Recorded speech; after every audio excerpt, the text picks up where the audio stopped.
Au cœur de la forêt de Fontainebleau, la brume matinale s'étendait entre les arbres centenaires et les troncs moussus, créant un labyrinthe d'ombre et de silence. Jacques Moreau, chasseur expérimenté d'âge mûr, avançait à pas prudents, sentant l'humidité des bois s'infiltrer dans ses bottes et son manteau usé. Ce matin-là avait quelque chose de différent, une prémonition qui le poussait à scruter chaque branche cassée, chaque souffle du vent. 11 ans plus tôt, un avion régional avait mystérieusement disparu au-dessus de cette même forêt. Depuis, des histoires circulaient parmi les habitants des villages voisins, évoquant des bruits étranges la nuit et des apparitions de lumière ne correspondant à aucun appareil connu. Jacques, pourtant, n'avait jamais cru à ces rumeurs. Pour lui, la forêt était un défi physique, non le théâtre de légendes.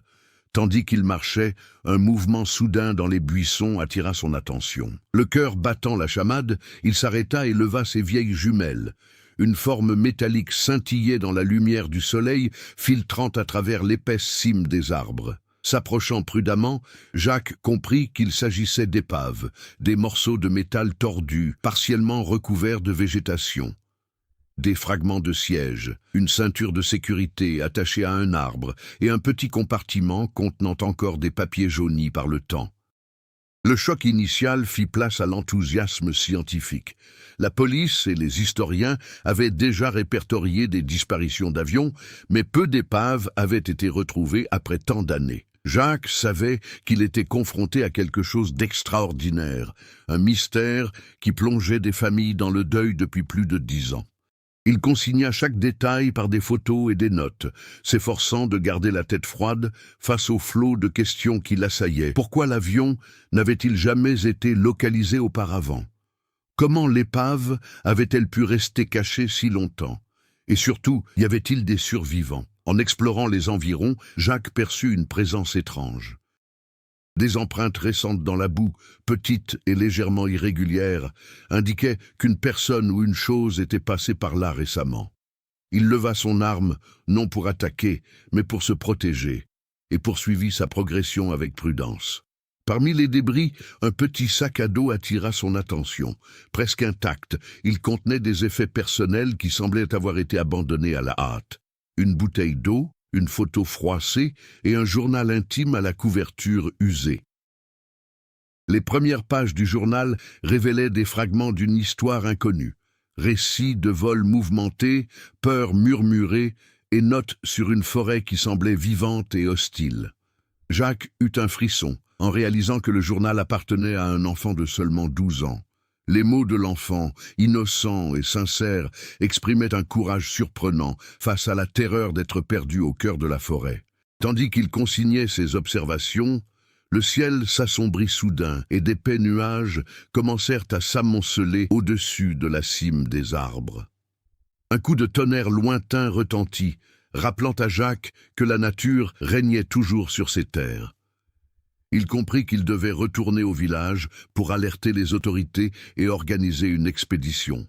Mais la forêt, comme dotée d'une conscience propre, rendait chaque pas en arrière incertain et semé d'embûches. Jacques remarqua alors quelque chose d'inquiétant. Des traces de traînées au sol menant à une grotte presque dissimulée par des racines et des feuilles. Un objet métallique, partiellement recouvert de boue, reflétait la lumière d'une manière inhabituelle. En s'approchant, il reconnut ce qui semblait être un compartiment à bagages d'avion. Ce sentiment de découverte se mêlait à la peur et à la certitude qu'il ne s'agissait pas simplement d'une histoire d'épave. Il y avait quelque chose de plus, quelque chose qui ne demandait qu'à être révélé. Au crépuscule, Jacques découvrit un fragment de radio, encore faiblement animé. Un sifflement constant emplissait l'air, ponctué d'une voix faible, presque inaudible, répétant une seule phrase, « Au secours, quelqu'un ». Le chasseur recula, comprenant qu'il n'avait pas affaire à de simples objets inanimés. Il y avait comme des échos de vie brisée et un mystère qui refusait d'être élucidé. La nuit tomba rapidement et Jacques, seul au milieu des arbres qui semblaient l'observer, comprit que la forêt recelait des secrets défiant toute logique. Chaque pas vers la sortie était alourdi par des questions sans réponse. L'avion disparu, les objets abandonnés, les signes de vie, tout indiquait quelque chose qui dépassait le simple accident d'avion. À partir de cet instant, la vie de Jacques allait basculer. Il deviendrait non plus un simple chasseur d'épaves oubliées, mais le gardien de secrets ancestraux, confronté à des énigmes qui exigeraient courage, intelligence et résilience. Le mystère de 1996 n'était pas qu'un récit du passé. Il était bien vivant, palpitant, prêt à se révéler de manière surprenante. Jacques prit une profonde inspiration, sentant la tension de la forêt mêlée à l'excitation de la découverte. Le voyage qui commençait promettait des confrontations avec l'inconnu, des dilemmes moraux et une vérité susceptible de bouleverser la France entière. Et tout commençait par des morceaux de métal tordus, recouverts d'une végétation dense, silencieux, mais chargés d'histoires à raconter. La forêt de Fontainebleau n'était pas qu'une simple étendue verte à perte de vue. C'était un organisme vivant, imprégné de siècles d'histoire. D'anciens sentiers jalonnaient les chemins des chasseurs et des voyageurs, certains désormais presque entièrement recouverts de mousse et de racines entrelacées. Jacques connaissait chaque recoin de la forêt, mais la découverte de l'épave changea radicalement sa perception des lieux. Ce n'était plus seulement un terrain de chasse, c'était le théâtre de secrets oubliés depuis longtemps. À 50 ans, Jacques Moreau portait les stigmates du temps et d'une vie rude. Fils de bûcheron et d'instituteur, il avait appris dès son plus jeune âge à respecter la forêt et à en déchiffrer les signes. Solitaire de nature, il trouvait du réconfort dans la routine de ses journées passées en forêt. Observer la faune, la précision du pistage et la discipline silencieuse nécessaire à la survie dans cet environnement hostile. Mais à présent, face à l'épave de l'avion, son quotidien se heurtait à une énigme du passé qui exigerait des compétences dépassant le simple cadre de la chasse. L'investigation, la patience et le courage d'affronter des histoires défiant toute logique. Tandis que Jacques documentait chaque détail de l'épave, le petit village de Barbizon, près de la forêt, commençait à se dévoiler. Barbizon était non seulement célèbre pour ses paysages, qui inspirèrent les peintres du XIXe siècle, mais aussi pour sa communauté d'habitants, qui connaissaient d'anciennes histoires, rumeurs et légendes sur la forêt. Parmi eux, Marie Dubois, historienne locale, se distingua après avoir été contactée par Jacques. Marie avait 38 ans et était une chercheuse passionnée par les mystères aériens et les accidents non élucidés. Elle voyait dans les récits de Jacques non seulement une découverte, mais aussi l'occasion de réécrire des chapitres oubliés de l'histoire de la région. Marie était méticuleuse.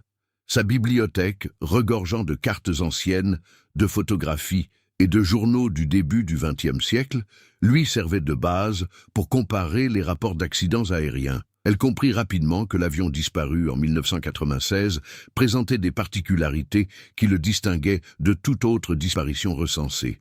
D'après les documents anciens, l'itinéraire prévu au-dessus de la forêt aurait dû se dérouler sans encombre, sans aucun signe d'orage, et pourtant l'appareil avait disparu sans laisser de traces. Cette anomalie alimentait non seulement le mystère, mais aussi l'urgence de découvrir s'il y avait des survivants ou des secrets enfouis sur le site. La relation entre Jacques et Marie s'instaure sur un terrain mêlant respect et scepticisme.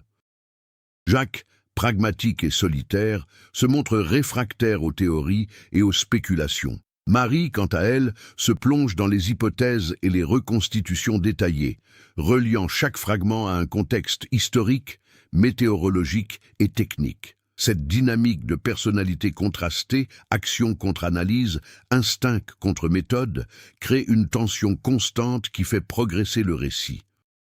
En explorant plus en détail l'épave, Jacques découvrit le carnet d'entretien de l'appareil. Ce document faisait état de dysfonctionnements mineurs avant le vol, apparemment réparés, mais un détail attirait l'attention.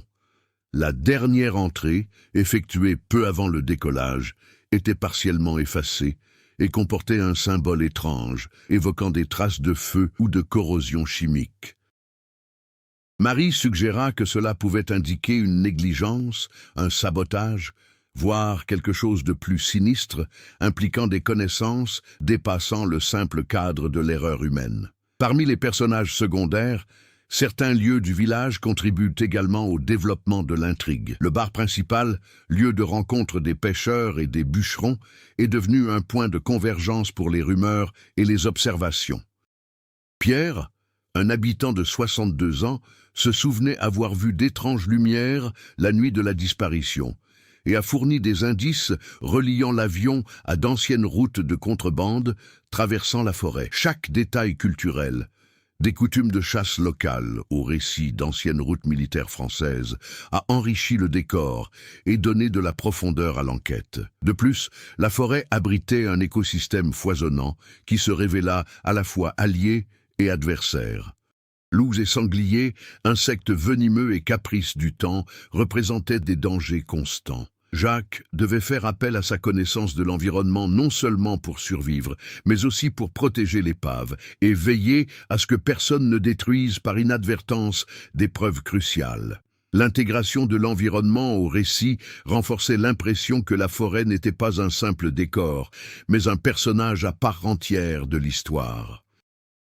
La tension s'intensifia lorsqu'ils comprirent que l'épave n'était pas totalement abandonnée.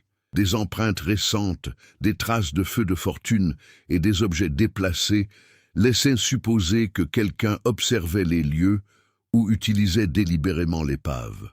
La forêt de Fontainebleau se transforma ainsi en un échiquier où chaque action de Jacques et Marie provoquait des réactions de forces invisibles. À mesure que les protagonistes s'enfonçaient dans l'histoire, le récit intégrait des éléments classiques de survie, techniques de pistage, signes de faim, aménagement d'abris et stratégies de protection contre les prédateurs. Chaque détail de la forêt française, de la composition du sol à la végétation typique, influençait les décisions cruciales, rendant l'intrigue plus crédible et immersive. Les recherches culturelles et historiques, telles que les anciennes routes commerciales, les incendies de forêts documentés et les archives d'incidents aériens dans la région, permettaient d'ancrer l'histoire de l'avion dans un contexte plus large, la rendant organique et parfaitement intégrée au pays choisi. La profondeur des personnages secondaires commençait également à se révéler. Pierre, le vieux villageois, regrettait amèrement de ne pas avoir participé aux premières recherches. Certains jeunes du village, animés d'une curiosité téméraire, voulaient explorer l'épave en quête de sensations fortes et de gloire. Et Lucien, un garde forestier, incarnait l'équilibre entre protection de l'environnement et intérêt pour l'enquête. Chaque interaction ajoutait de la tension, dévoilait des personnalités complexes et faisait progresser le conflit central. Le mystère s'épaississait. Les questions sur les survivants, les symboles étranges dans le registre d'entretien, les empreintes récentes et le journal intime de l'enfant disparu tissaient une toile de suspense qui tenait le lecteur en haleine. Jacques n'était plus un simple chasseur, il était devenu un protagoniste plongé dans une histoire défiant le temps, la mémoire et la logique. Alors que la nuit retombait sur la forêt, Jacques et Marie méditaient sur l'ampleur de leur découverte. Le paysage français n'était pas un simple décor. C'était un personnage silencieux qui influençait leurs décisions, révélait des secrets et les mettait au défi de survivre aux dangers de la nature, comme aux énigmes humaines. La découverte de l'épave suscita non seulement de l'excitation, mais aussi du danger. Le 3e jour d'exploration, Jacques et Marie comprirent qu'ils n'étaient pas seuls. Des empreintes fraîches se multipliaient aux alentours, désormais manifestement humaines, mais selon des schémas erratiques, comme si quelqu'un étudiait chacun de leurs mouvements. Chaque pas dans les bois devenait une évaluation des risques, et chaque bruit semblait être un avertissement. Au cours de son enquête, Jacques découvrit un objet qui n'appartenait pas à l'avion. Une boîte métallique scellée, partiellement enfouie sous des feuilles et des branches.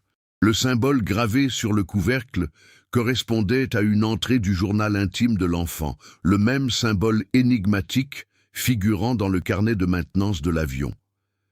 Marie suggéra qu'il pourrait s'agir d'un indice de sabotage, voire d'un élément dissimulé par l'équipage avant la disparition. Le mystère s'épaississait et l'angoisse devenait presque palpable. Les difficultés liées à la nature s'intensifièrent. Une tempête soudaine s'abattit sur la forêt. transformant les sentiers en torrents de boue et déracinant des arbres qui bloquaient les voies d'accès.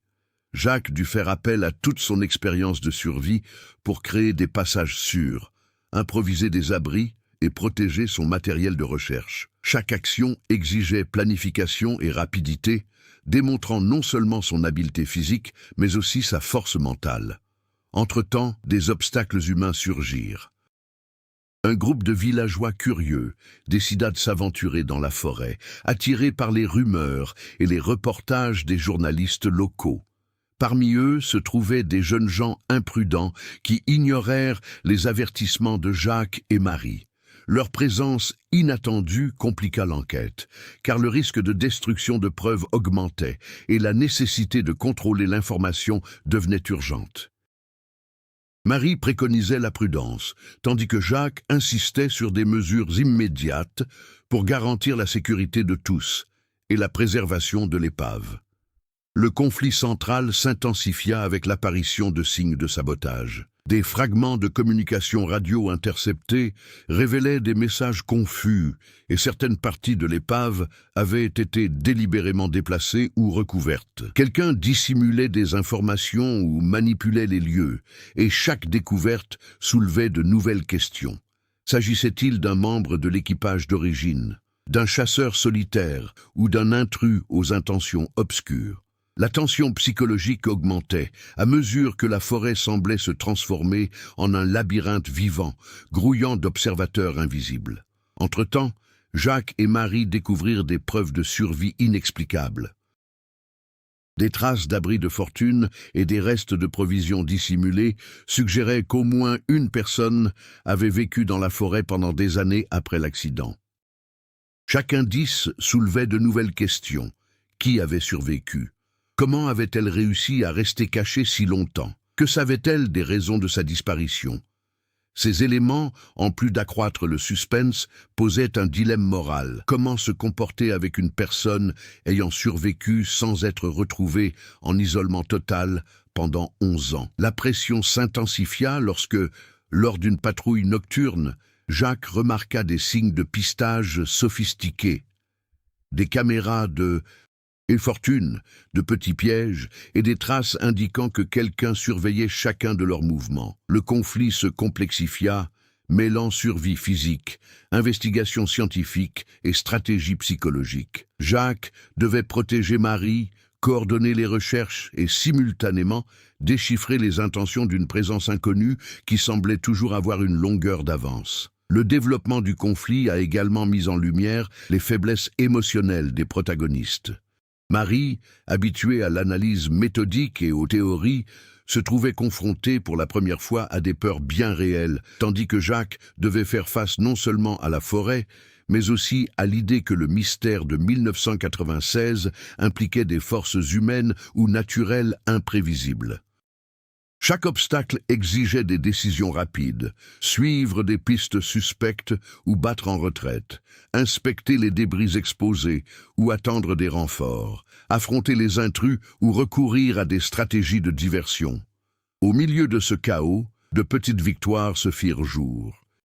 Jacques découvrit des traces de communication codées, des indices laissés intentionnellement ou accidentellement par le survivant, et Marie parvint à déchiffrer des entrées de journal, indiquant des emplacements précis dans la forêt où se trouvaient des objets cruciaux. Chaque découverte exacerba la tension, mais rapprocha aussi le couple de la vérité, transformant le conflit en une course contre la montre.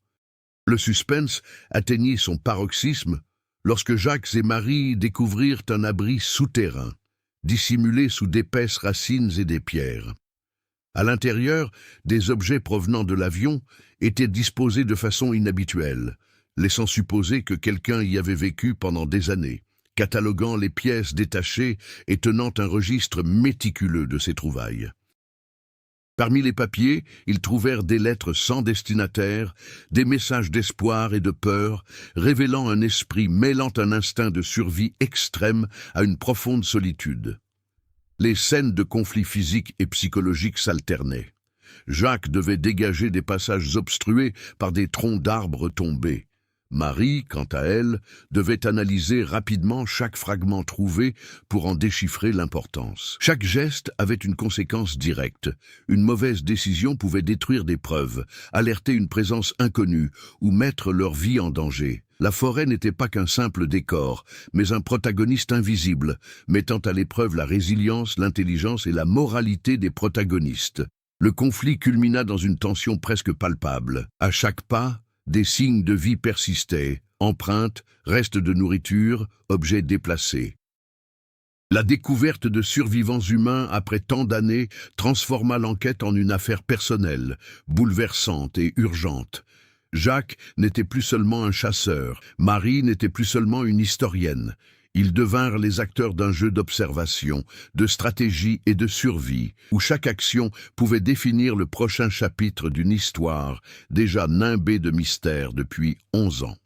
Tandis que Jacques et Marie poursuivaient leur exploration, des intrigues secondaires commencèrent à se dessiner, complexifiant encore le mystère.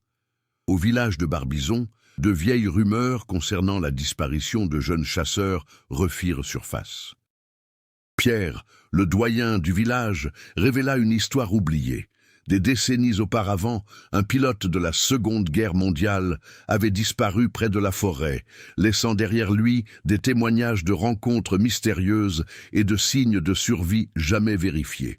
Cette information fit écho à un passé lointain, suggérant que la forêt recelait des secrets tenaces à travers les générations.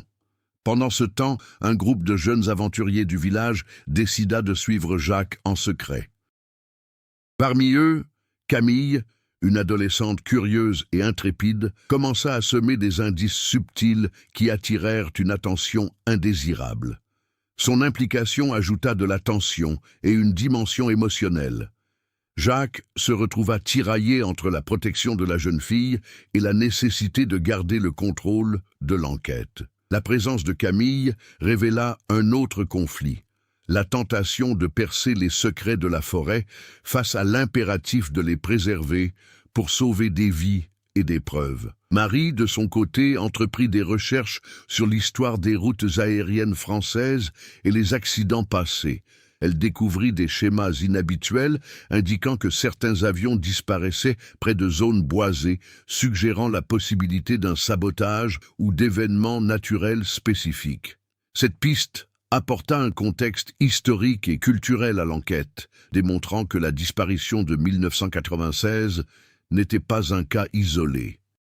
Chaque fragment retrouvé en forêt pouvait être relié à des incidents antérieurs, complexifiant l'affaire et renforçant le sentiment de danger. Au cœur de la forêt, la découverte d'un abri de fortune dissimulé sous d'épaisses racines révéla la présence d'un survivant inconnu, ayant vécu des années en isolement complet.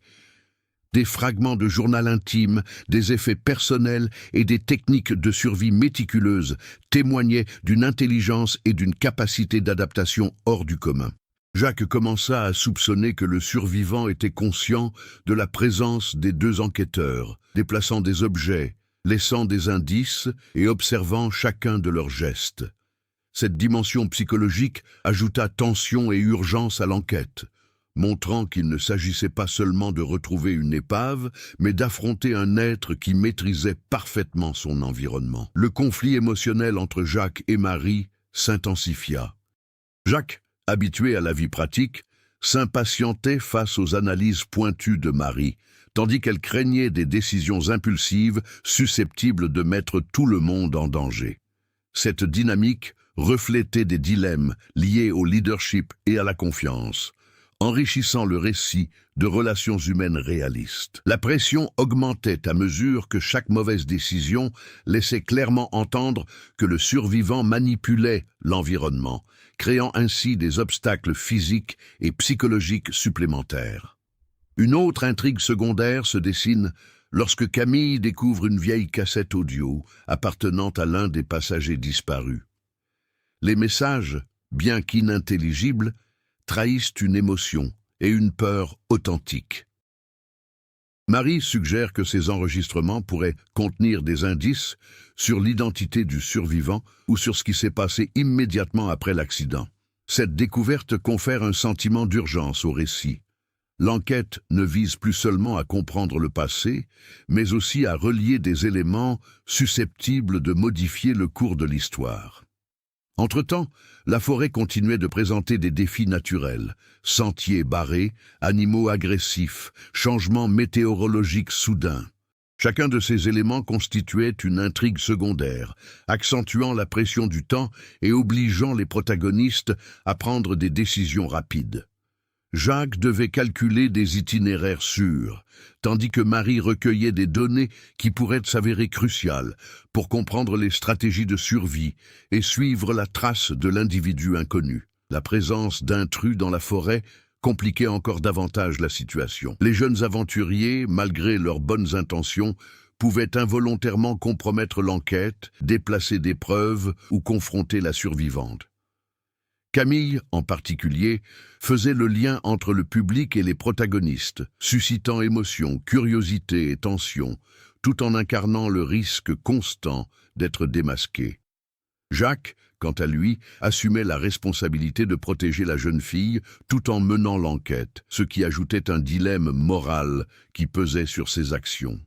Chaque intrigue secondaire permettait également d'en apprendre davantage sur les personnages. Marie faisait preuve de résilience et de créativité, Jacques de leadership et d'intuition, Camille de courage et de curiosité juvénile. Pierre apportait un contexte historique et culturel, tandis que le survivant inconnu devenait une énigme mettant à l'épreuve les limites de la perception, de la patience et des instincts de survie. Le rythme du récit alternait entre des moments de tension intense et de brèves périodes de réflexion, maintenant un sentiment d'urgence et d'imprévisibilité. La découverte d'objets, de signes de vie et de vieux messages complexifiait l'intrigue sans pour autant détourner l'attention du conflit central, retrouver le survivant et comprendre ce qui est réellement arrivé à l'avion en 1996.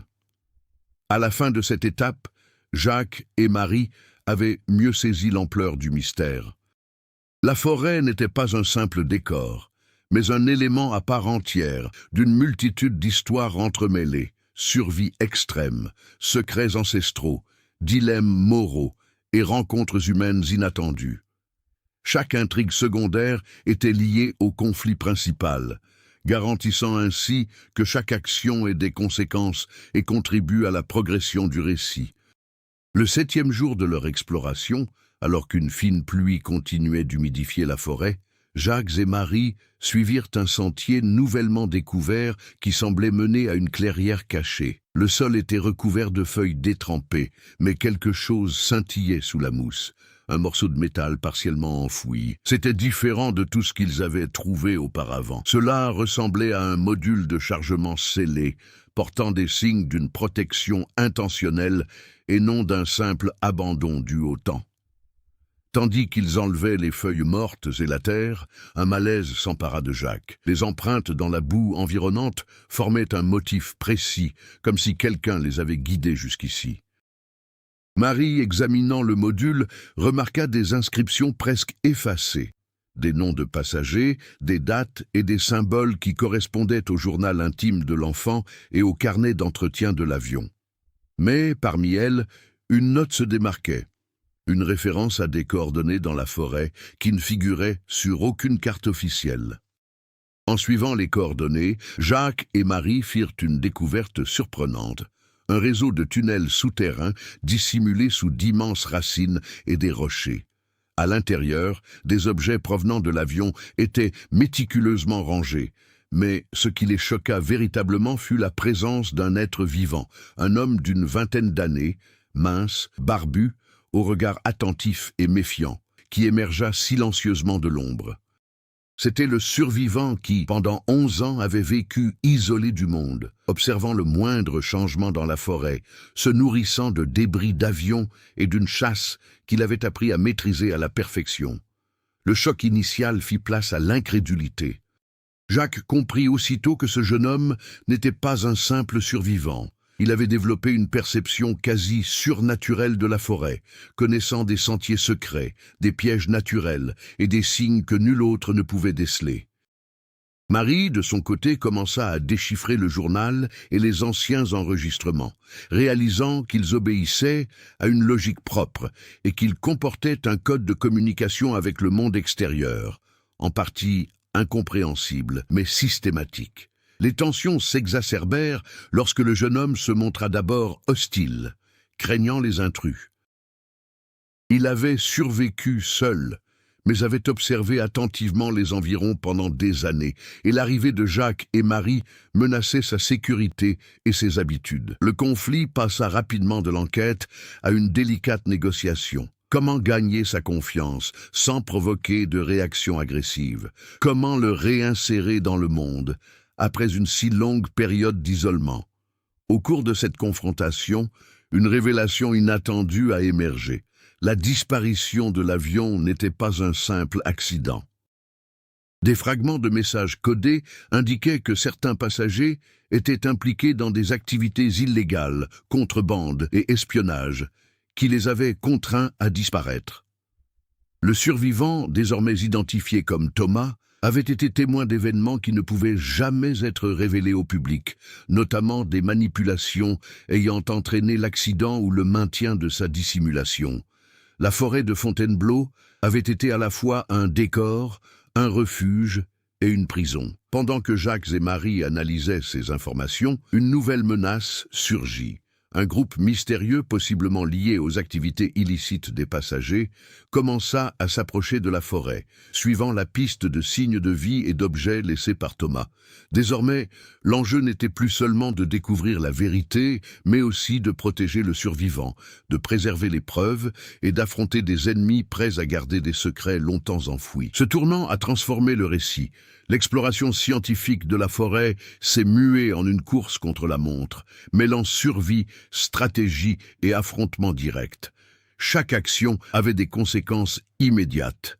La sécurité de Thomas, l'intégrité des preuves et la survie même de Jacques et Marie dépendaient de leur capacité d'adaptation et de réaction rapide. De plus, ce tournant a engendré de profonds bouleversements émotionnels. Jacques, qui voyait initialement la forêt comme un simple territoire de chasse et d'investigation, a compris qu'il avait affaire à une vie humaine fragile, marquée par des traumatismes et des capacités exceptionnelles. Marie, quant à elle, s'est trouvée confrontée au dilemme de concilier la nécessité de révéler la vérité historique et la protection d'une personne qui n'avait pas souhaité être ainsi exposée. Le mystère de 1996 a cessé d'être une simple histoire de disparition pour devenir un récit de survie extrême, de secrets humains et de conséquences éthiques complexes. Thomas, désormais au cœur de l'intrigue, fit preuve de compétences de survie hors du commun. Il était capable de pister animaux et humains, de comprendre les phénomènes météorologiques, d'organiser méticuleusement les provisions et même d'interpréter d'anciens signaux laissés par les précédents passagers. Sa présence transforma le récit en une confrontation d'intelligence et de résilience, où chaque action était calculée pour assurer protection, survie et compréhension du passé. Ce tournant a également transformé la relation entre Jacques et Marie. Ils devaient se faire une confiance absolue, prendre des décisions rapides ensemble et affronter des dilemmes moraux qui mettaient en jeu non seulement le succès de l'enquête, mais aussi la vie de tous ceux qui y étaient impliqués. La forêt, autrefois simple décor, est devenue un personnage à part entière, influençant chaque décision, chaque découverte et chaque réaction. À la tombée de la nuit, Jacques, Marie et Thomas comprirent qu'ils allaient aborder une période encore plus périlleuse. La présence d'intrus, de pièges naturels et l'isolement prolongé de Thomas indiquaient que chaque pas serait crucial. Le mystère de l'avion disparu, qui avait débuté avec des débris dissimulés par la végétation, se muait désormais en une histoire de survie, de tensions psychologiques et de rebondissements inattendus. L'apparition de Thomas, le survivant resté caché pendant 11 ans, a radicalement bouleversé la dynamique de la forêt de Fontainebleau et les recherches de Jacques et Marie. Le simple fait que son existence soit réelle a transformé de vieilles rumeurs en une vérité tangible, et chaque action entreprise avait désormais des répercussions visibles et immédiates. Le couple a commencé à comprendre qu'il ne pouvait plus travailler seul. La moindre négligence mettrait Thomas en danger, ainsi que l'intégrité des preuves qui révéleraient la vérité sur l'avion disparu. Peu après la découverte, la nouvelle qu'une personne avait vécu cachée si longtemps se répandit parmi les habitants des environs, malgré les efforts de Jacques et Marie pour garder le secret absolu. Des curieux commencèrent à rôder aux abords de la forêt, et le risque d'intrusion d'intrus liés aux passagers disparus augmenta. Le groupe était confronté à une double pression: protéger Thomas et veiller à ce que l'enquête ne soit pas compromise. Chaque pas dans les bois exigeait désormais réflexion, vigilance et une patience extrême. Entre-temps, les découvertes de Thomas commencèrent à éclaircir les circonstances de l'accident. Des fragments de messages codés, des objets dissimulés et des signes de sabotage indiquaient que certains passagers étaient impliqués dans des activités illicites. Il rapporta que, la nuit du drame, des actes intentionnels avaient provoqué le crash, mais que certains avaient survécu grâce à l'extraordinaire capacité d'adaptation d'un enfant à bord, la voix même du journal intime retrouvé par Jacques. Chaque révélation ajoutait une dimension dramatique. Le mystère de 1996 ne se résumait pas à une simple histoire de survie, mais à de profonds secrets humains. Jacques commença à ressentir le poids des responsabilités. Le chasseur, habitué à n'affronter que les défis de la nature, se trouvait désormais confronté à des dilemmes éthiques complexes. Thomas avait vécu si longtemps isolé que toute interaction humaine représentait un risque. Un faux pas pouvait le traumatiser ou attirer une attention indésirable. Jacques devait trouver un équilibre entre action et prudence, élaborant des stratégies pour préserver la forêt et préparer un retour progressif à la civilisation le moment venu. Marie, quant à elle, était confrontée à une double pression, intellectuelle et morale. Elle devait organiser, interpréter et consigner chaque élément de preuve, tout en accompagnant une survivante traumatisée. Ces analyses scientifiques et historiques se trouvaient désormais inextricablement liées à la nécessité de protéger une personne dont la confiance avait été si difficilement acquise. Chaque décision concernant la documentation et la diffusion du récit devenait une question d'éthique, révélant que le conflit n'était plus seulement extérieur, mais aussi intérieur et moral. La forêt de Fontainebleau, désormais perçue comme un être vivant, réagissait au moindre mouvement. Thomas connaissait les sentiers secrets et les pièges naturels, et toute intrusion extérieure était immédiatement détectée. L'interaction entre l'homme et l'environnement avait des conséquences concrètes. Glissements de terrain, branches cassées et traces d'intrus alertaient le groupe, l'obligeant à prendre des décisions rapides concernant ses déplacements, son abri et son camouflage. Chaque faux pas pouvait être fatal, soulignant la fragilité de leurs conditions de survie. Entre-temps, Camille, l'adolescente qui avait secrètement suivi Jacques, provoqua des conséquences émotionnelles inattendues. Sa curiosité juvénile et sa détermination à participer à l'enquête placèrent Jacques dans une situation délicate. La protéger impliquait de détourner l'attention de Thomas, mais l'ignorer pouvait s'avérer dangereux pour la jeune fille. Cette intrigue secondaire, empreinte d'émotion, ajouta une tension constante, montrant que les répercussions de ce tournant s'étendaient au-delà des protagonistes directs, affectant l'ensemble des relations au sein du récit. Les conséquences se sont également manifestées dans les archives historiques et la perception du public. Marie a compris que chaque découverte concernant un sabotage ou une survie prolongée pouvait faire le tour du monde, attirant l'attention internationale et des pressions extérieures. L'équilibre entre la protection de Thomas, la préservation de l'intégrité des preuves et l'élaboration d'un récit compréhensible par le public était délicat. La moindre erreur dans la divulgation pouvait mettre des vies en danger ou anéantir des années d'efforts et d'enquête.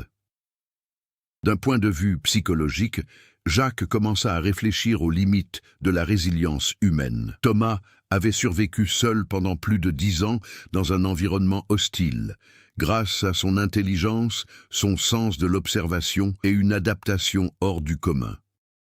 Jacques comprit que ses propres aptitudes à la survie, aussi vastes fussent-elles, dépendaient du soutien et du savoir collectif, un soutien dont Thomas s'était privé pendant des années. Cette prise de conscience suscita chez Jacques non seulement respect et admiration, mais aussi un profond sens des responsabilités morales, celui de le guider vers la civilisation sans pour autant anéantir son autonomie. Les actions du groupe commencèrent à avoir des conséquences physiques directes. Lors d'une patrouille visant à récupérer des provisions cachées par Thomas, Jacques faillit tomber dans un vieux piège, destiné à protéger certaines parties de l'abri. Marie, en tentant de repérer les lieux, comprit que le survivant avait créé des codes et des signaux d'avertissement, démontrant ainsi que sa survie dépendait du moindre détail de la forêt. Le couple commença à saisir la complexité des stratégies de Thomas et la nécessité de collaborer tout en respectant ses méthodes, au risque de compromettre l'ensemble de l'opération.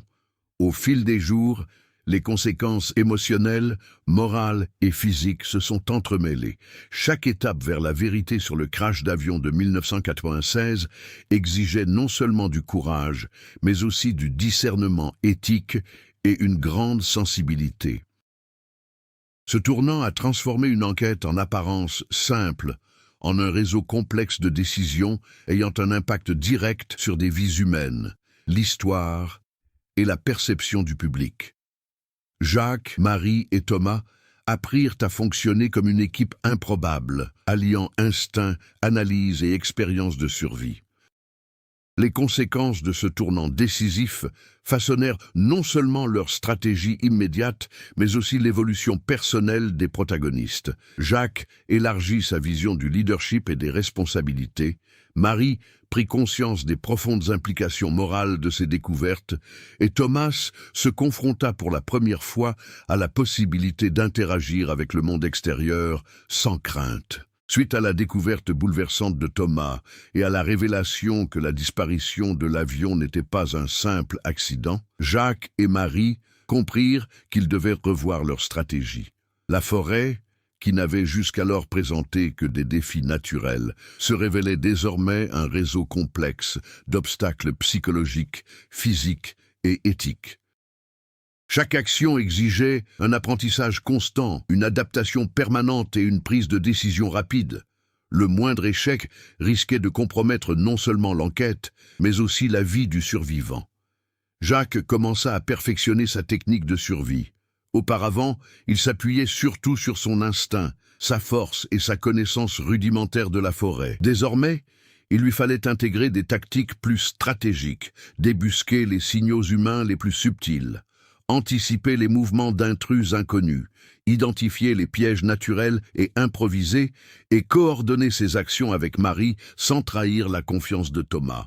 Chaque étape était une leçon d'adaptation, et le chasseur découvrit de nouvelles limites physiques et mentales qu'il n'aurait jamais imaginées. Marie, de son côté, développa des compétences en négociation et en empathie qui dépassaient le cadre de l'analyse scientifique. Elle devait convaincre Thomas de leur faire confiance, interpréter des signaux codés et prendre rapidement des décisions quant aux éléments à documenter et à la manière d'interagir avec le monde extérieur. Sa transformation était manifeste. D'une chercheuse méthodique, elle devint une stratège émotionnelle, capable d'allier rigueur historique, compassion et sensibilité. Thomas a lui aussi connu de profonds changements. Habitué à une solitude absolue, chaque interaction avec Jacques et Marie représentait un défi psychologique. Il lui fallait apprendre à faire partiellement confiance aux autres, à déléguer des tâches et à accepter de l'aide dans des situations qu'il avait gérées seul pendant 11 ans. Ce faisant, il a non seulement mûri émotionnellement, mais a également développé ses capacités d'analyse et d'adaptation. Il pouvait désormais mettre ses compétences de survie au service de la collaboration, et non plus seulement de l'isolement. Le groupe a dû relever de nouveaux défis qui ont mis à l'épreuve ses compétences et sa progression. Lors d'une exploration dans une zone reculée de la forêt, Jacques a dû traverser un ravin instable pour récupérer des provisions essentielles laissées par Thomas. Cette action a exigé non seulement force et technique, mais aussi courage et planification rigoureuse, illustrant son évolution de chasseur à protecteur et stratège. Marie, observatrice, ajustait les coordonnées et enregistrait les données en temps réel, conciliant analyse scientifique et pression émotionnelle. Entre-temps, Thomas découvrit un secret enfoui dans l'abri souterrain. De vieilles cartes et des notes indiquant que la forêt dissimulait des sentiers menant non seulement au lieu du crash, mais aussi à des points stratégiques susceptibles de révéler l'étendue des activités illicites des passagers de l'avion. Cette découverte transforma l'enquête en une mission de découverte et de prévention. Il ne s'agissait plus seulement de documenter, mais de comprendre et de neutraliser les risques avant que des informations sensibles ne tombent entre de mauvaises mains. Le groupe a également été confronté à des dilemmes éthiques qui ont contribué à leur développement personnel. Chaque décision, des interactions avec les curieux et les intrus au choix de la manière de documenter les preuves, nécessitait de prendre en compte les conséquences à long terme. Jacques, Marie et Thomas ont appris à concilier impulsion et raison. Instinct de survie et empathie, action immédiate et stratégie à long terme. La forêt, qui n'était au départ qu'un simple décor, est devenue une force qui les a instruits, mis à l'épreuve et façonnés. De nouvelles techniques de survie furent mises en œuvre, tant sur le plan physique que stratégique. Thomas démontra comment créer des signaux d'alerte indétectables par les intrus, Jacques perfectionna les méthodes de pistage en terrain instable, et Marie développa des systèmes d'enregistrement et de communication codés pour documenter les découvertes sans compromettre la sécurité. Chaque compétence acquise renforça non seulement la capacité de survie, mais aussi celle de diriger et de collaborer sous une pression extrême. De plus, cette évolution émotionnelle s'est manifestée dans les relations entre les personnages. Jacques a appris à déléguer et à faire confiance, Marie a développé sa patience et son empathie, et Thomas a acquis le courage d'interagir avec le monde extérieur de manière maîtrisée. Le trio a formé un équilibre dynamique, où chacun complétait les compétences et les faiblesses de l'autre, démontrant ainsi que surmonter les difficultés ne se limite pas à affronter des obstacles physiques, mais implique également de transformer son état d'esprit et son comportement face à des situations extrêmes. Au fil de leur progression, la forêt a continué de leur présenter des défis, notamment des changements météorologiques soudains, des rencontres avec des animaux sauvages et un terrain accidenté. Chaque obstacle a été une occasion de progresser. Jacques a perfectionné sa prise de décision sous pression, Marie a affiné son analyse des risques et Thomas a testé de nouvelles stratégies de camouflage et d'observation. Cet apprentissage continu a transformé chaque étape en une leçon pratique, préparant le groupe à l'apogée qui approchait. Ce tournant décisif avait propulsé l'histoire sur une trajectoire imprévisible et le surmonter était désormais intrinsèquement lié à la survie et à la résolution du mystère. Chaque épreuve rencontrée, qu'elle soit physique, morale ou psychologique, renforçait l'évolution des personnages, les préparant à affronter les révélations finales et à faire enfin éclater la vérité sur le crash d'avion de 1996. À mesure que Jacques, Marie et Thomas perfectionnaient leurs compétences, le récit atteignait un nouveau niveau de tension et d'attente. Le lecteur commençait à comprendre que chaque action avait un poids, que chaque décision influençait le déroulement de l'histoire, et que la véritable épreuve de survie ne consistait pas seulement à rester en vie, mais aussi à évoluer, à s'adapter et à protéger ceux qui dépendaient de leur choix. Thomas, enfin intégré au groupe, Jacques et Marie entreprirent de cartographier les derniers points critiques de la forêt où demeuraient encore enfouis les secrets de l'avion de 1996. Chaque sentier parcouru, chaque tunnel exploré, chaque débris examiné constituait une pièce d'un puzzle plus vaste, une carte de survie, de mystère et de danger qui se dessinait peu à peu vers son dénouement. Le premier obstacle survint lorsqu'ils découvrirent des signes évidents d'intrusion, des traces récentes, de petits pièges improvisés et des indices de surveillance. Quelqu'un avait encore intérêt à ce que les secrets restent enfouis. La tension monta d'un cran lorsque Jacques comprit que ces intrus n'étaient pas de simples curieux, mais des individus aguerris, possiblement liés aux activités illicites des passagers de l'avion. Chaque geste devait être calculé. La moindre erreur pouvait être fatale. Marie, en analysant les indices, décela des schémas qui révélaient non seulement la position des intrus, mais aussi leurs intentions.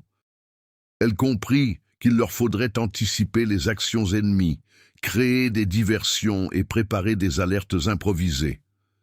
Les intrigues secondaires, impliquant de jeunes aventuriers du village, devaient également être résolues. Camille et certains de ses camarades étaient en danger, et le groupe devait agir rapidement pour assurer leur sécurité sans compromettre le déroulement de l'enquête. La forêt continuait de présenter des défis naturels, glissements de terrain, crues de rivières, chutes de branches et orages soudains mirent à l'épreuve la résilience et l'adaptabilité du trio. Thomas, grâce à sa connaissance approfondie du terrain, guidait Jacques et Marie sur des itinéraires sûrs, mais chaque pas exigeait une attention maximale. La tension était constante et le rythme du récit s'accélérait, reflétant l'urgence des actions et le danger imminent. Au fur et à mesure de leur progression, Jacques commença à coordonner les stratégies défensives, petits pièges non létaux pour détecter les intrus, voies d'évacuation discrètes et postes d'observation improvisés. Pendant ce temps, Marie documentait chaque détail, préparant des preuves qui pourraient plus tard permettre d'éclaircir les événements de 1996. Thomas, qui collaborait désormais activement, fit preuve de compétences stratégiques qui transformèrent la forêt en une forteresse naturelle, permettant au groupe de contrôler le terrain et de garder l'avantage sur ses ennemis. Un moment crucial survint lorsqu'ils découvrirent une clairière où des débris de l'avion étaient disposés de façon inhabituelle. Parmi ces fragments, un sac à dos contenait les effets personnels des passagers, des journaux intimes, des photographies et des objets témoignant d'une histoire de survie et de résilience, jusque-là inconnue. Marie comprit alors que ces objets pouvaient être la clé pour comprendre les motivations des passagers et la véritable cause de leur disparition. Parallèlement, la pression émotionnelle atteignit son paroxysme.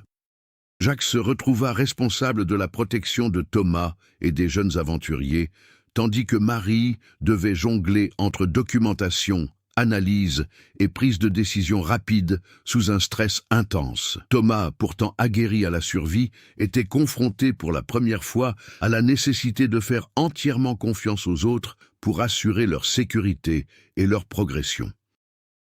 Le trio forma ainsi une équipe soudée, chacun complétant les compétences des autres et se préparant à l'affrontement final. Les intrigues secondaires se sont résolues progressivement.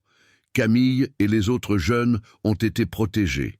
Les intrus mineurs ont été écartés sans violence et des fragments historiques ont été retrouvés pour analyse. Tout cela a renforcé le sentiment de maîtrise, mais aussi l'attente d'un dénouement exigeant une attention, une stratégie et un courage maximum. Chaque personnage était désormais conscient du risque et de l'importance de ses actions. De plus, le récit commença à intégrer des signes de danger imminent qui accentuèrent la tension. Des sentiers barrés, des bruits étranges la nuit, des marques de pièges précédents et des signaux de communication codés du survivant indiquaient qu'une confrontation était sur le point d'avoir lieu. Le lecteur ressentait l'accélération du rythme, l'urgence des décisions et l'imprévisibilité de ce qui allait suivre. La forêt de Fontainebleau, comme toujours, restait au cœur de l'action. Chaque arbre, chaque relief accidenté, chaque recoin contribuait à la stratégie du groupe tout en représentant un risque constant.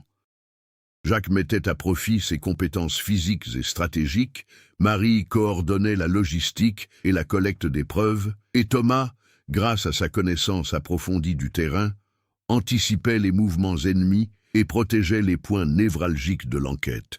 Alors qu'ils approchaient du point crucial, le trio découvrit des indices reliant les intrus aux activités illicites des passagers. Des documents partiellement brûlés et des messages codés laissaient présager que certains, soucieux de préserver le secret, seraient prêts à tout pour empêcher la vérité d'éclater. La tension narrative atteignit son paroxysme, annonçant clairement un dénouement où intelligence, courage et instinct de survie seraient mis à l'épreuve.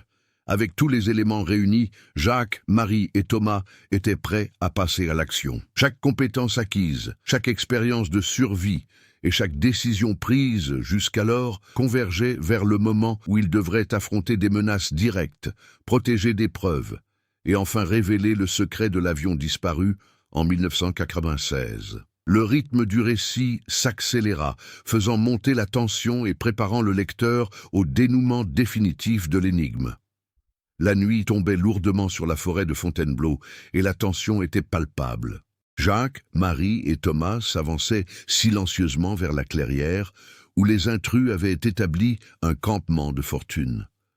Chaque arbre, chaque ombre semblait un avertissement. Le moindre faux pas pouvait déclencher des violences ou faire disparaître à jamais des preuves cruciales.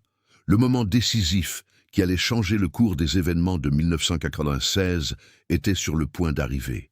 Les intrus, désormais clairement identifiés comme des individus liés aux activités illicites des passagers initiaux, étaient armés et observèrent la forêt à l'aide de lampes torches et de signaux de communication. Thomas, grâce à sa connaissance des bois, guida Jacques et Marie par des itinéraires alternatifs, exploitant chaque trou, chaque tronc et chaque irrégularité du terrain pour s'approcher sans être repérés. La tension psychologique était à son comble. Chaque pas silencieux, chaque respiration contrôlée était vitale. À l'approche du camp, Jacques comprit que la situation exigeait plus que de la discrétion. Une confrontation directe était nécessaire.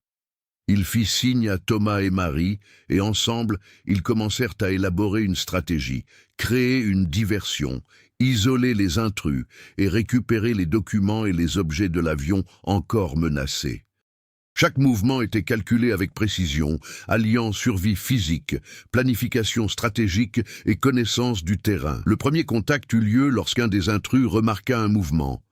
Thomas créa rapidement une diversion avec des branches sèches, attirant l'individu loin du camp principal.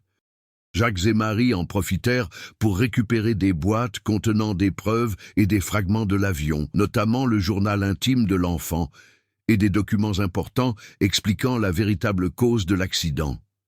La tension était palpable. Le moindre bruit pouvait déclencher une réaction violente. L'instant d'après, les intrus remarquèrent le groupe. L'affrontement devint inévitable. Jacques, usant de sa force et de son expérience acquise en forêt, désarma 2 individus, tandis que Thomas utilisait des pièges naturels préparés à l'avance pour retarder les autres. Marie, gardant son calme, coordonna la disparition des preuves et, simultanément, guida Camille et les autres jeunes qui s'étaient approchés par inadvertance. Au cours de l'affrontement, un événement inattendu se produisit. L'un des intrus tenta de détruire des documents cruciaux, mais Thomas parvint à l'intercepter, faisant preuve d'une capacité d'anticipation et de réaction qui surprit Jacques et Marie. Le courage et l'intelligence du survivant démontrèrent que, malgré des années d'isolement, il avait conservé un sens aigu de la justice et un profond désir de protéger les secrets de la forêt. Tandis que les combats, tant physiques que stratégiques, faisaient rage, Marie parvint à transmettre des informations cruciales aux autorités locales grâce à des codes connus du seul groupe. Cette action permit l'arrivée discrète de renforts et mit fin à la menace sans pertes importantes. L'équilibre entre action, réactivité et utilisation judicieuse de l'environnement transforma le dénouement en une séquence intense et crédible, en parfaite cohérence avec le déroulement du récit. Au plus fort de la confrontation, Jacques connut une transformation visible. De chasseur solitaire et pragmatique, il devint un chef stratégique, coordonnant les mouvements, protégeant des vies et veillant à ce que l'énigme soit résolue sans violence inutile. Marie, quant à elle, évolua d'une chercheuse méthodique en une stratège émotionnelle, conciliant logique, éthique et prise de décision sous une pression extrême. Thomas enfin fit l'expérience de la confiance et du contact humain, acceptant de partager une partie de son autonomie pour collaborer à la résolution du conflit. Une fois les intrus maîtrisés et les documents récupérés, le silence retomba sur la forêt. L'épreuve pouvait désormais révéler au monde la véritable histoire de l'avion disparu en 1996, notamment le sabotage, la survie miraculeuse et l'intelligence de Thomas. Ce dénouement permit non seulement de résoudre le conflit central, mais aussi de consolider l'évolution des protagonistes qui comprenaient désormais la valeur de la confiance, de la collaboration et de la persévérance face à l'adversité. L'impact émotionnel de ce moment fut profond. Jacques et Marie comprirent que le mystère de 1996 ne se résumait pas à des décombres ou à la survie, mais qu'il s'agissait de la force humaine, de la capacité d'adaptation et de l'importance de protéger les vies et les vérités cachées. Thomas, qui avait vécu isolé pendant 11 ans, trouva enfin sécurité et reconnaissance, mettant ainsi fin à sa période d'isolement et de solitude. L'action finale a clairement démontré que la forêt de Fontainebleau était bien plus qu'un simple décor. Elle était un protagoniste silencieux, influençant les décisions, mettant les limites à l'épreuve et protégeant les secrets.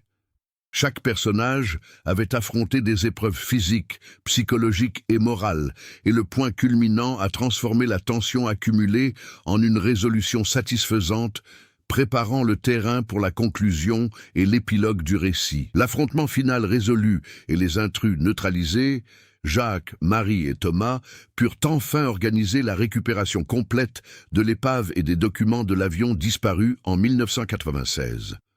Le silence de la forêt de Fontainebleau reflétait le calme après la tempête, mais chacun des protagonistes portait en lui le poids émotionnel et moral de tout ce qu'il avait vécu. Thomas, désormais intégré au monde extérieur, commença à comprendre la valeur de la collaboration humaine. 11 années d'isolement lui avaient appris une autonomie extrême, mais l'avaient aussi coupé de toute confiance et de tout contact. La relation qu'il tissa avec Jacques et Marie démontra que des capacités extraordinaires devaient s'allier à l'empathie et au soutien pour produire des résultats durables.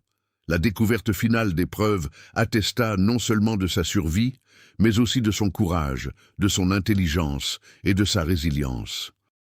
Jacques, quant à lui, réfléchissait à son évolution en tant que chasseur et survivant. Habitué auparavant à ne compter que sur sa force et son instinct, il comprenait désormais que le leadership, la planification stratégique et la protection éthique d'autrui étaient tout aussi essentiels. Le lien tissé avec Thomas et Marie a consolidé une transformation. D'homme solitaire et pragmatique, il est devenu un leader conscient, capable d'équilibrer action, réflexion et responsabilité morale dans les situations les plus extrêmes. Marie a finalement pu documenter et organiser chaque élément de preuve de manière exhaustive et sécurisée. Ces archives détaillées ont non seulement permis de reconstituer les événements de 1996, mais ont également offert à la société un récit de survie, de mystère et de révélation éthique. La scientifique a transformé sa rigueur académique en action concrète, conciliant logique et émotion, science et humanité, afin de garantir que l'histoire ne soit ni perdue ni déformée. La forêt, témoin silencieux de tant d'événements, demeurait intacte dans son essence. Le déblaiement des débris, les tunnels souterrains et les sentiers secrets de Thomas portaient désormais en eux les souvenirs de la survie, des découvertes et des confrontations. Chaque détail de l'environnement avait influencé les décisions, protégé les secrets et façonné les protagonistes, prouvant que la nature et l'humanité étaient intimement liées par une relation complexe d'épreuves et d'apprentissage. La divulgation des découvertes s'est faite de manière rigoureusement contrôlée. Marie a rédigé des rapports détaillés à l'intention des autorités locales et des historiens, veillant à ce que la vérité sur l'avion soit connue sans compromettre la sécurité de Thomas, ni celle des autres personnes impliquées. Cette histoire, pleine de suspense, de mystères et de révélations surprenantes, a touché non seulement la communauté scientifique, mais aussi le grand public, démontrant que la survie humaine peut surmonter des obstacles inimaginables. Tandis que Jacques et Marie aidaient Thomas à se réinsérer progressivement dans le monde extérieur, chacun se retrouvait confronté à de nouvelles questions d'identité, de confiance et de sens à sa vie. Thomas, qui avait survécu seul pendant plus de 10 ans, commençait à explorer les relations humaines, la communication et le soutien social. Jacques réfléchissait à son rôle de protecteur et de mentor, tandis que Marie approfondissait son expérience de médiatrice entre les témoignages historiques et les réalités humaines. Les conséquences des actes de chacun devinrent visibles. La forêt demeurait un refuge, mais aussi un témoignage des épreuves surmontées. Thomas trouva un équilibre entre isolement et interaction. Jacques développa un sens plus aigu du leadership et de l'éthique, et Marie mit ses connaissances en pratique, assurant ainsi que l'histoire de 1996 ne soit pas oubliée à jamais. Finalement, le trio contempla une dernière fois la clairière. Parmi les décombres, les archives et les souvenirs, il y avait non seulement le passé reconstitué, mais aussi le présent fortifié par l'expérience et le dépassement de l'adversité. Chacun d'eux savait que cette épreuve avait transformé des vies, forgé des caractères et révélé la véritable force humaine face à l'adversité extrême. Le récit a conclu les principaux arcs narratifs de manière cohérente et satisfaisante. Le mystère de l'avion disparu a été résolu, le survivant a trouvé refuge et soutien, les intrus ont été neutralisés et les intrigues secondaires impliquant des curieux, de jeunes aventuriers et des documents historiques se sont dénouées naturellement. Cette histoire complexe et pleine de suspense a atteint un dénouement poignant, démontrant que le courage, l'intelligence et la collaboration sont essentiels pour surmonter des obstacles apparemment insurmontables. Des années plus tard, Thomas vit paisiblement dans une maison près de la forêt, intégré à la communauté sans avoir oublié ses années de solitude. Jacques est devenu guide et mentor, partageant son expérience pour enseigner la survie et l'éthique, tandis que Marie publie des récits détaillés de l'accident, désormais reconnus dans le monde entier. La forêt de Fontainebleau demeure silencieuse, gardienne de secrets ancestraux, mais témoin de la force de la résilience humaine. Pour ceux qui connaissent l'histoire, le mystère de 1996 n'est pas seulement celui d'un avion disparu, mais aussi une histoire de courage, d'adaptation et de confiance. Passé et présent coexistent, ouvrant la voie à de futures découvertes et à des récits inattendus. Si l'histoire de l'avion disparu et l'incroyable périple de Thomas, Jacques et Marie vous ont touché, partagez-la avec vos proches.